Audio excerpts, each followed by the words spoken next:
Hey YouTube, anything goes Saturday today. You can see there's standing water there. It had just rained a couple minutes ago. I don't know what to think of this weather because the clouds look like they're breaking up a little. It's pretty chilly. It's like 36 out. So what I started doing was cleaning up and I had told you this the other day, I started cleaning up the greenhouse. Sorry about that, guys.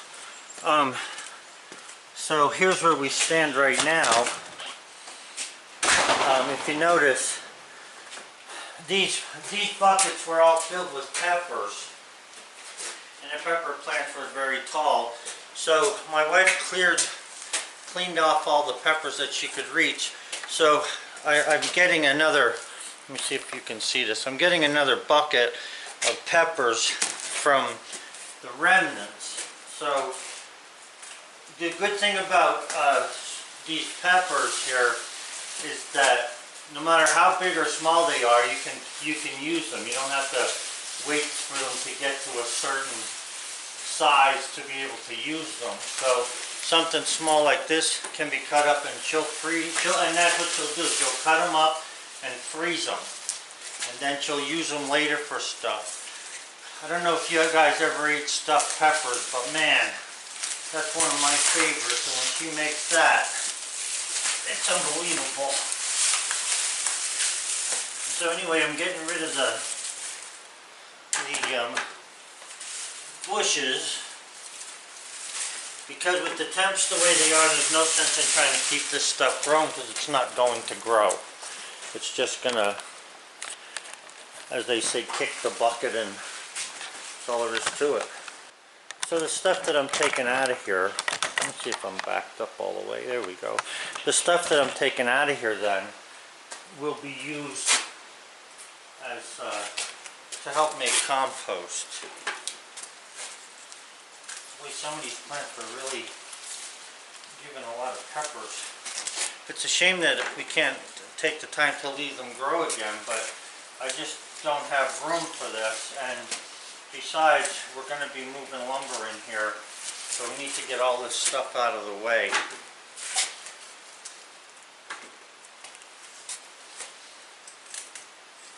Now the tomatoes, which are behind this, she's already picked them, and because the green peppers are hard sometimes to see because they're the same color as the leaves and everything. So she misses some of them now and then. But the tomatoes, she doesn't usually miss.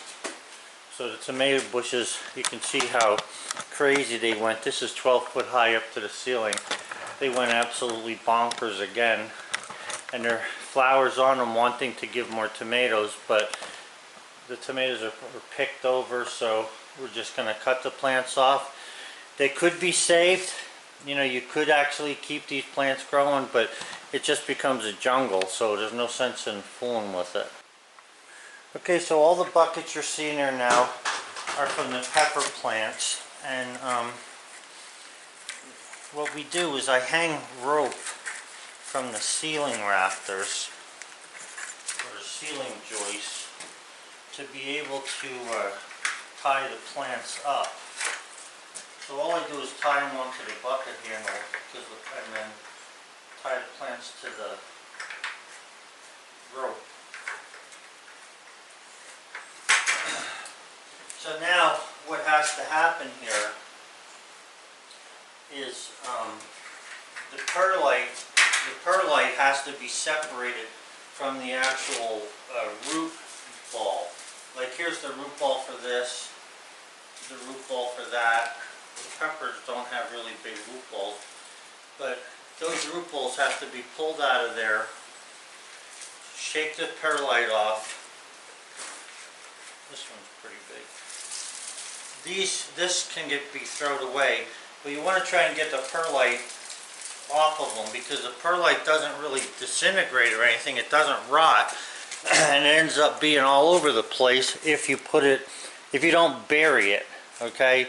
But really, the best thing to do is reuse it. So I'll pull all the roots out of the bucket, and then what I'll do is I'll take and dump the buckets into a big barrel, and then next year I'll filter it, because right now it's very wet because there's a lot of water in these buckets. So I'll just filter, I'll just dump the perlite after I take the roots out into a garbage can that I have a lid for. I'll put it outside, and I'll just save the perlite till next year. It'll freeze and everything else, but nothing will happen to it, and then I'll be able to use it again when I filter it next spring. So like you can see, pull the root out, shake it up. There's some perlite left in here. The good thing about that is actually a side benefit, is that when you take this and put it into the mulch pile, you actually end up having perlite in the mulch, which makes the mulch kind of fluffy. So it's actually good.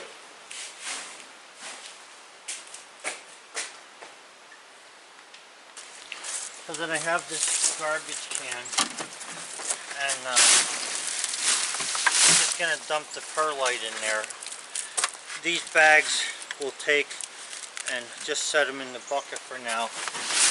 And I have in a couple of these garbage cans, and I think I have to buy one because I used another one as well.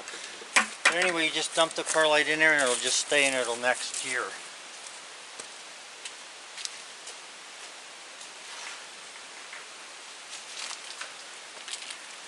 So I'll show you then what will take place here. See, inside the bucket, I drilled a hole and I put a grommet in there, and I put this 1-inch pipe in there, or 3/4 inch pipe. Made it like with a bend down and a bend down here that goes into a trough that runs water back into the reservoir. So that's how those buckets work.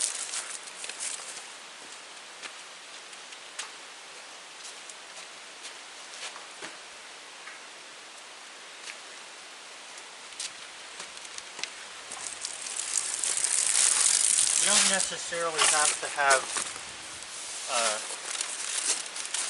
a garbage can to do this. I mean, really, you could do this with, I don't know, like tubbies and stuff, but you want something that the mice can't get into, because the field mice, you know, when you live in the country, are tenacious. So you want to be able to have the lid on so it's tight so that the field mice don't get in. Also, guys, the purpose of putting this duct tape around, and this isn't regular duct tape, it's duct tape that's able to be exposed to sunlight and doesn't come apart. You can see that there's only some algae on the very top of the bucket. Before I put the duct tape on, algae used to form over the entire bucket, so that stopped that.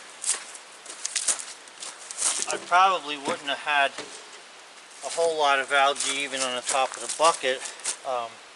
You can lay a piece of plastic over the bucket if you want to. I didn't get a chance to do that this year. I was just too busy with everything else. Now that container's full, so I got to get another container here. What I want to say also is that perlite I buy in bulk.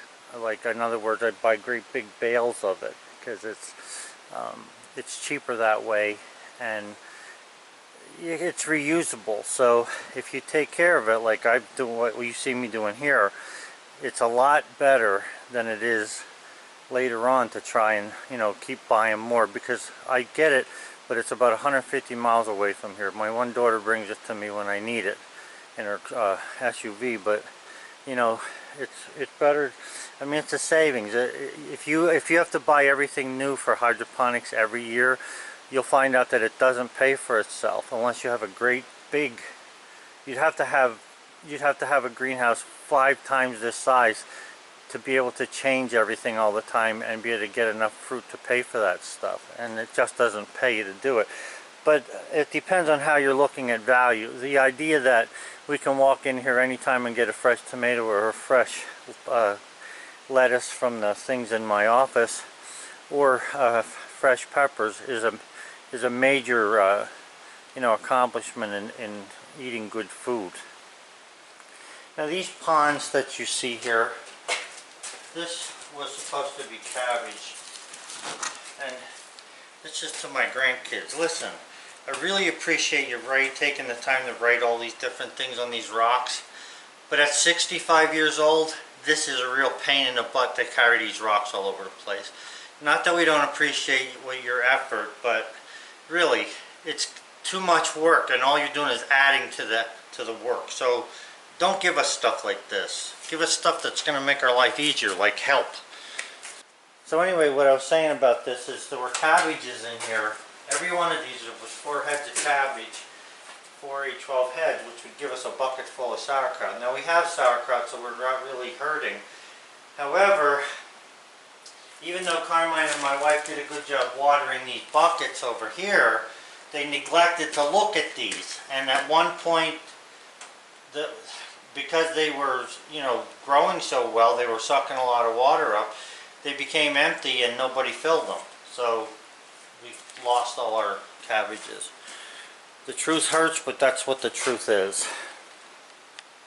Probably if I would have told Carmine to make sure he checks these each time, it probably would have been better, but I blame myself for it as well as them. Because of the amount of work it takes for this greenhouse and the amount of lumber that we've got and that we don't want to leave outside, my wife and I decided last night that next year we're not going to have the greenhouse. And we're going to miss it because of the tomatoes and stuff. But it'll give us both, it'll free us up for a couple of other things we need to do. So what we're going to do is we're going to use the greenhouse here as a storage for lumber. And it'll really do us well because lumber dries nice in here because of the temperatures that you get from the solar effect. So that's why I'm taking these ropes down. Normally I just take and move them to one side for the next year, but I want to get the wood in here, so I need to make as much room as I can without anything annoying me while I'm trying to bring the lumber in, like ropes hanging in my face. So I'm going to take these down and store them away until the year after next, and then we'll probably go back to the greenhouse. Because I need all that lumber, if you watch my channel, to build furniture and stuff for up at the new house. Now, also, so you guys know, that new house, we are not moving into that house. The house has a story behind it. The story is a personal story that someday maybe it'll change, and I doubt it because of kids being so stupid. But anyway, I need a lot of wood, I need a lot of lumber space to store, and the way I have this figured out, I'll be able to store the long lengths over there and work towards me here with 8-footers once I get all this stuff out of here. And that will give me some great storage for lumber. I won't have to worry about it, and I'll be able to make some nice furniture from all that stuff. Okay, YouTuber, real quickie here. It's 40 degrees. The relative humidity is at 56%. Let's see what we got here. Since last night, we've got a half of a gallon of water so far out of the dehumidifier. We've got 30% relative humidity in there. That is fantastic. The temperature's up to 100 degrees. That's the reason, remember I told you the other day that the higher the temps go, the relative humidity goes down. So last night the relative humidity was 60% and the temperature was 40 degrees. So now we're up to 100 degrees, and that temperature absorbs or makes space for a lot of moisture, and we're down to 30%. This is perfect for drying. I had gotten a comment about the dehumidifiers putting out a lot of heat in this kiln. That's not true. The dehumidifier puts out a minimal amount of heat. The heat comes from stored energy in the lumber itself. Now after today, with the temperatures being at 100 degrees, you'll see that tonight this temperature's inside here will be well above 40 degrees, even though it's supposed to get down into the low 30s tonight. So I'll show you more of that when I get a chance later.